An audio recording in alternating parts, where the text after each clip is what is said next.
Hey Vincent, Hey Oded, how you doing? I'm great. How are you? Thank you for joining us. Did you recognize this very talented singer? I think I know that guy. Yeah, he's a nice one. He's a nice one. So I'm Oded, and I'm the manager or one of the managers of Eurovision IL. 7,000 Israeli Eurovision fanatics are joining us live. So hi from Tel Aviv. Can you see me right now?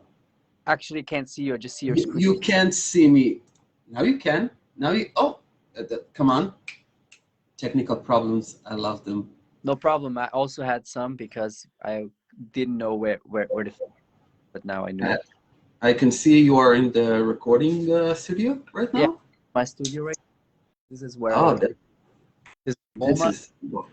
Hey, hey. You will see me. Hopefully, you will see me in a minute. Hopefully, Uh, so totally. never mind. You're the most important guy here. So just a second. Just a second. Just a second. Hopefully.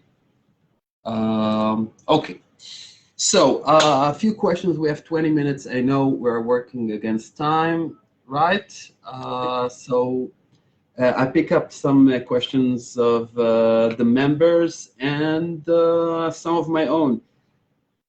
All right. You've got a history with Eurovision. Mhm.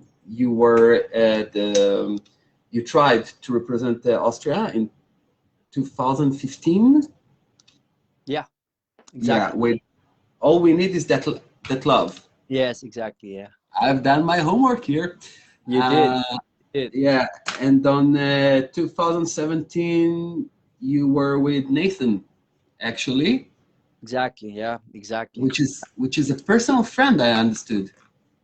Yeah, he's a personal friend, and he's been very, very busy lately. We haven't heard each other for a long time, but I respect him. I admire him as an artist and as a person. So yeah, we're good friends. And question is, when did the Eurovision dream came to a reality? When did you decide? Okay, now it's my turn. Well, when they told me that it's my turn, actually, at first, to become an actual representative, you have to go through so many instances, and you have to just send the best song that you have. And since you never really know what the heads of delegation like, or what their kind of vibe is for that year, I think it's always a matter of timing, and also just being honest and authentic with your own work. And last year it was my song Aim Alive that they really, really appreciated. So I felt honored, and my whole team, from Davy to Felix van Guns to Arthur Aigna, and Nicodemus. We put in so much work into that 3 minutes of work, and Mhm. 3 minutes of music. It was not 3 minutes of work. It was a lot of hours of work and days. So yeah, we just that's when it kind of came to pass, when Ebert Foch was calling me, and he said, "Yeah, I think you're the guy this year," and I couldn't believe it. So it was it was one day that I will never forget. And now, Alive was very R&B, popish, upbeat, and then came Amen, Yes. which is totally different, very emotional. Yeah.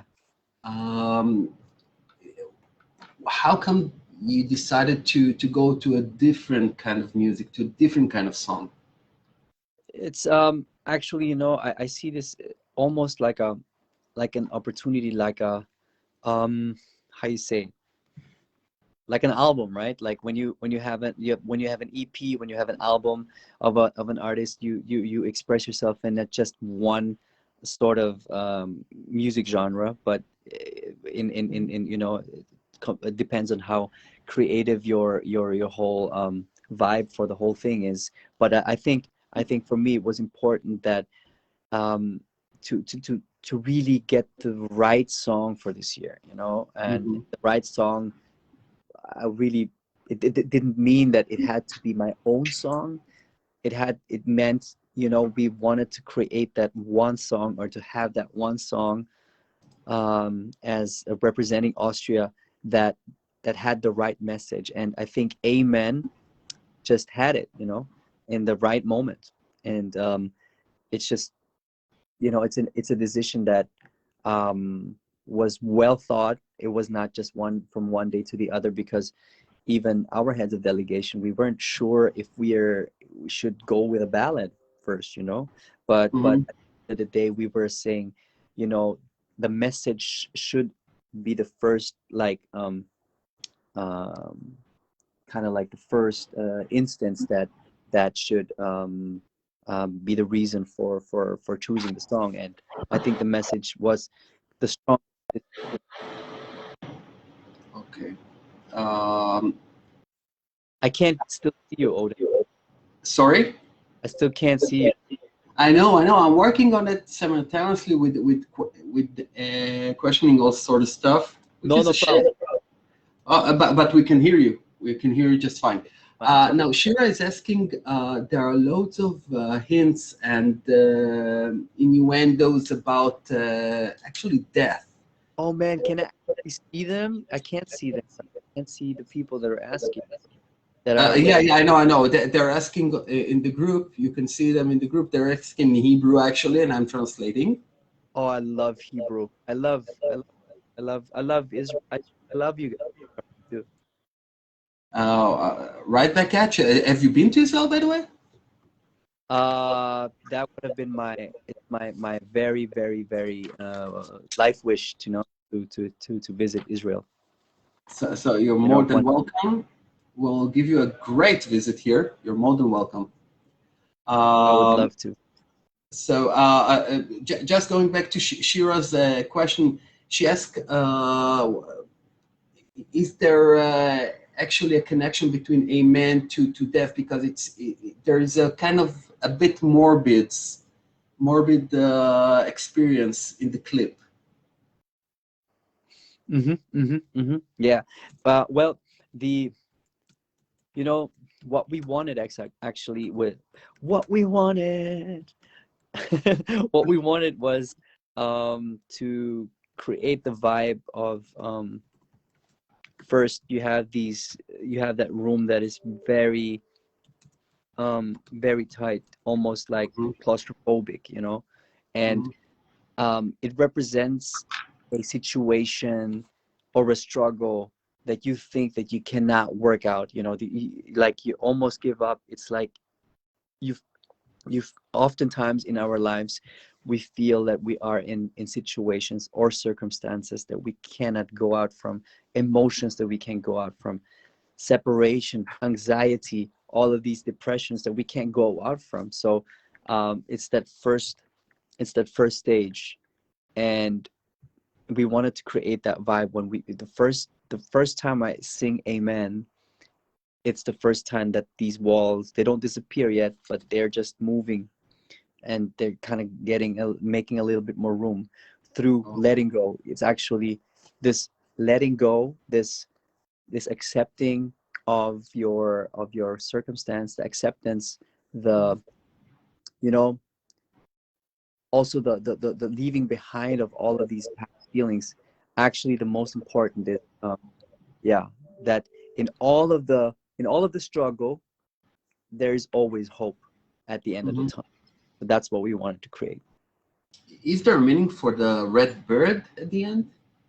Well, we wanted it like this. The raven represents um the inner intelligent me, which is why intelligent. It's not that I'm not that I'm stupid or so. It's Mhm, more every person has an intelligent inner me, which is mhm, like your spirit, kind of like your intuition, kind of like your wiser self. Because when you're emotional, you're not always the wiser you. but when you're emotional, you always will feel the emotion more than hey, I can see you, Oded. I have a What face. what We're a not on radio what anymore. what a good looking guy. Hey, what's up, man? Oh, come on, you. No, Hey, thank you. Thank you. I like your tats. You like mine? Your tattoos. Oh, tattoos. Yeah. Amen. Ooh. Amen. Yeah. Ooh. So where was I? The raven kind of like represents the inner intelligent you, which is like ravens always find solutions to problems. They never give up. In the craziest circumstance, a raven will always find a solution to a problem. So um, the raven, when he flies in, it represents the, hey, at the end of the tunnel there is wisdom. You know, you can still get out of the emotional um, depths or darkness. You know what I mean? So the reason why at the end of the day the raven shows me the door and kind of flies around, and then actually at the end of the tunnel I go out of that kind of like sterile looking place into the outside world, into the real world, into the, you know, into the kind of like the wilderness or nature outside, you know. It's Mhm. like more that you have, we wanted to create hope, we wanted to emphasize a little bit of that freedom feeling, and the metaphorsis metaphor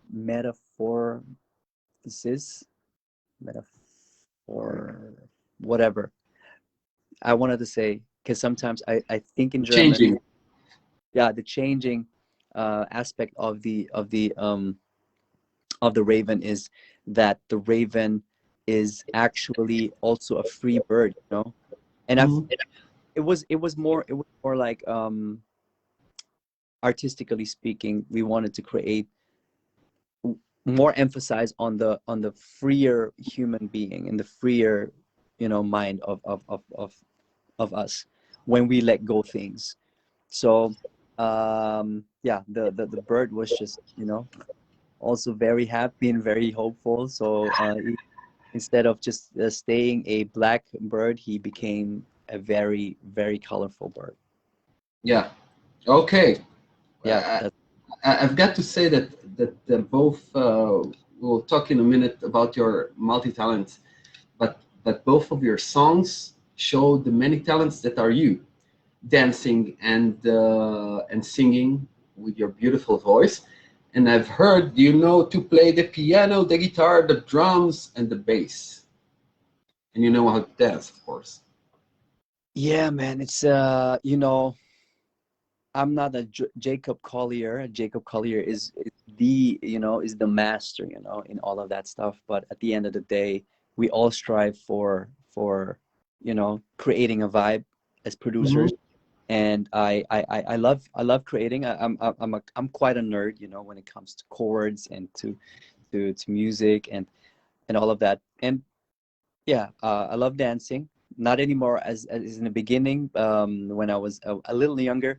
But you know, I have a crew named the Unity Dance, and we just, you know, we just create vibes. I think that's what the culture is all about. You know, I think R&B and all of this urban culture here in Austria is very is still a subculture, and you know, shout outs to the culture. You know, it's more a thing that we live to every single day. You know, that you know, it's our identity, how we are, always creative, always creating a vibe, always entertaining people, always motivating each other with art. You know, yeah. I can understand you're a very spiritual person. Uh, You're finding meanings in nature, in art, in words, in songs. yeah, it's hard to be superficial. I wish sometimes I'm more superficial, actually. No, no, not superficial. No, no, spiritual. You're I spiritual.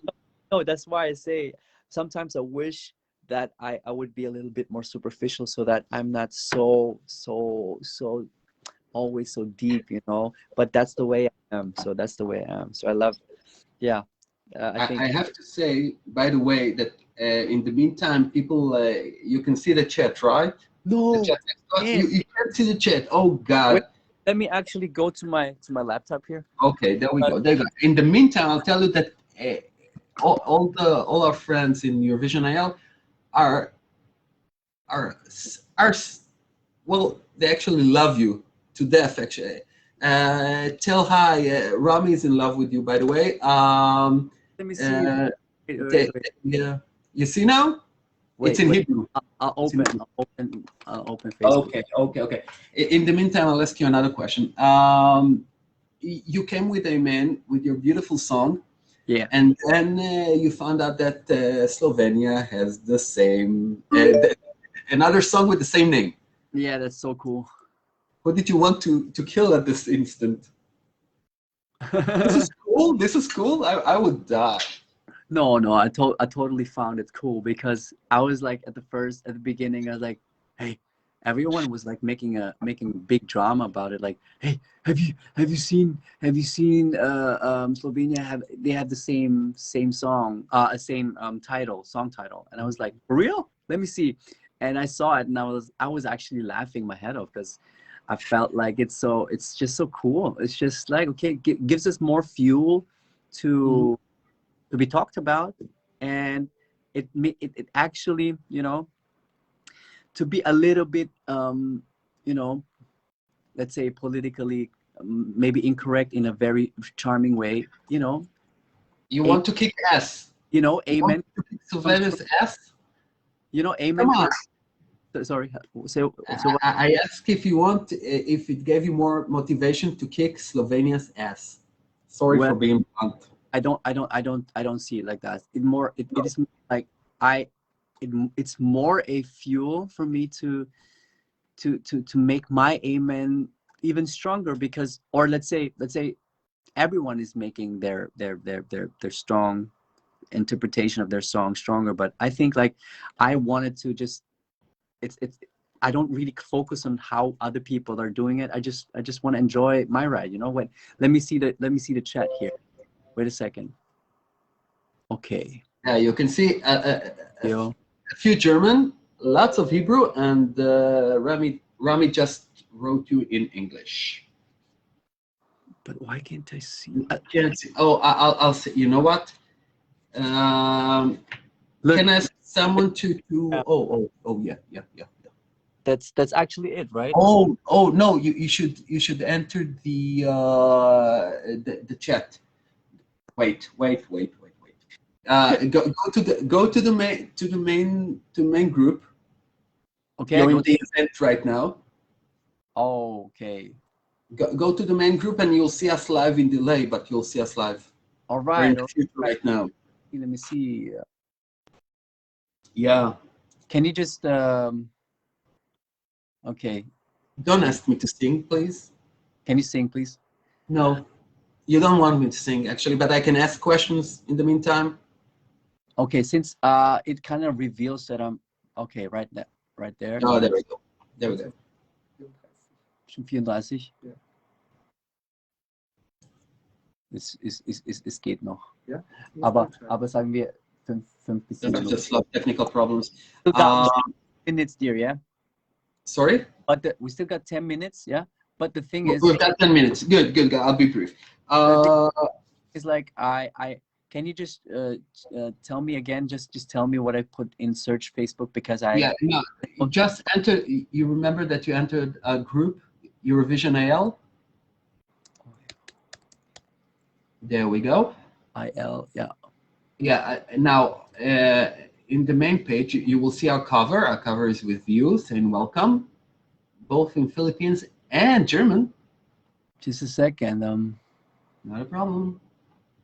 You know what? I'll send you the link. Come on, I'm not. And just send me the link again. Sorry, man. No, not a problem. My pleasure. This is it. Okay, I got you. Okay. Now you can see us. Oh, I see you guys.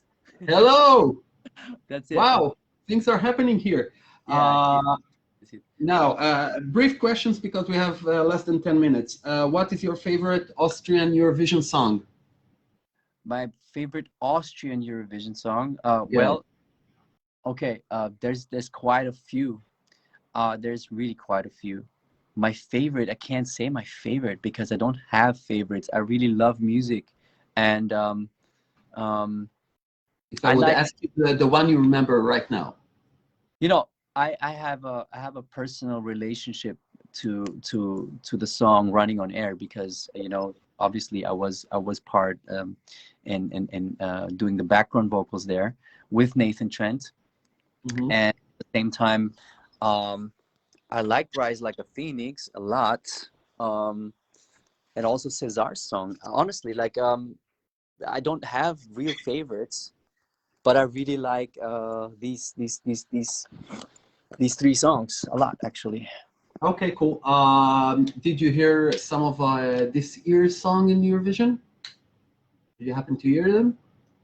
Not every song, but most of them, yeah. Some, yeah. Oh, what are the songs that you let's not say liked or love, you were connected to? Um, I Israel. like, I like, Israel. of course, Israel song, of course. Oh wow, you did. um, well, let's say Spain's song is very, very nice too. I like Mhm. him personality, like he comes across very sweet. And I honestly, when I start doing that, I think there's so much good music out there. Really, really, I I can't really favoritize one or say this is the one that I have more relationship with. But honestly, like I appreciate the fact alone that Mhm. I'm part of the one of the most, if not the biggest, song contest in the world. And historically speaking, man, we are the batch, we're the special ones, because I think we're just we just experienced Corona, and with us, it's the first time that the pre-parties didn't really happen. We are the ones that experienced all of this, and for the ones that were chosen again, they're from the country. I think it's being twice in a game. I think that's so special. It's just so special. I really love it. And we are going to be united with a song, which is kind of special for Yeah. us. Two more questions. What should we expect from on stage in the Eurovision? Can you share us some details? Well, we're just actually being very minimalistic. I think my costume is very is the glamour fact of everything. I think the song is the message. The message will carry everything. But I'm super glad that I'm collaborating with Michael Cinco. Michael Cinco is a world-renowned fashion designer for Hmm. so many big names like Rihanna, like Chris Brown, Lil Nas, and all of these big names.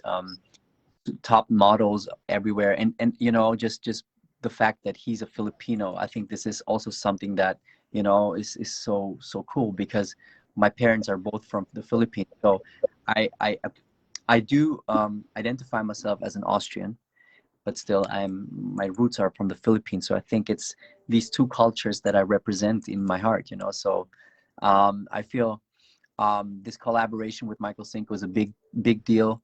But on stage, it's going to be my code for Michael Cinco. It's going to be minimalistic, not too many light effects because we just don't want to, we just don't want to make too much of an yeah. We don't want it to be too distracting from the message. So yeah, it's Okay. So, it's sounds very emotional and great. Last question about the Bueno Music. yeah, exactly. Uh, this is your label, right? Yeah.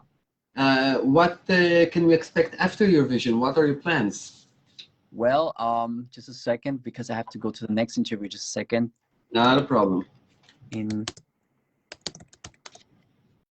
um, yeah, I'm working on new stuff, working on new music, on new videos, and actually just I don't know if I'm gonna drop an EP or singles, but I hope that you know, after Eurovision, you know, the funk, you will hear the funk again, the power. And you know, I'm just super glad that this song, Amen, is has been chosen, because you know, the team is very strong. Unified Songs, Pele Lorian, and all of the big names out there, Jonas Stander. You know, when I start dropping names, I have to tell them all. But you know, I'm just super glad that I'm in that circle. So I'm super excited to drop new music very, very soon, and I will not disappoint you guys. Cool. So we're looking forward to it. Thank you so much for I being with us. love you guys. Thank you so much. See, Huge ups from Israel. See you in the finals. Karen, Moran, Guy, Shira, all of you guys. I love you guys, and of course, thanks so much. My pleasure. It was a pleasure being with you. Yeah. And great hug from Israel, from Tel Aviv. Take care. Bye bye. Bye bye. Good luck. Thank Bye you. bye.